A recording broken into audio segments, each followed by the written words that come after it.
Et puis, donc tu l'as dit, ça dépend du produit, du marché, du Ouais. secteur. Mais, il y a aussi un facteur dont on n'a pas parlé, c'est, le copywriting. Alors ça, c'est Ouais. fondamental et c'est la Mmh. plaque de verglas sur laquelle beaucoup de gens glissent. Ouais. Quand ils viennent sur le call d'email, ils sont parfois un peu paresseux, sur cette dimension copywriting. Alors d'abord, il y a des bonnes pratiques, d'écriture, Ouais. qu'il faut respecter. Il faut être extrêmement concis, il faut être factuel, il faut, si possible, ne pas être trop commercial, c'est-à-dire, ne pas chercher à tout de suite vendre son produit, mais plutôt se poser la question: «Comment je peux apporter de la valeur à mon interlocuteur?»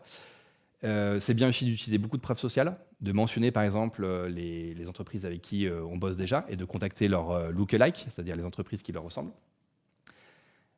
En fait, l'élément le plus déterminant, ça va être ce que vous allez proposer comme valeur gratuite à votre interlocuteur. Donc, une fois que vous avez respecté le fait d'être concis, factuel et cetera, c'est vraiment la force de votre proposition de valeur qui va déterminer si la personne va vous répondre ou pas.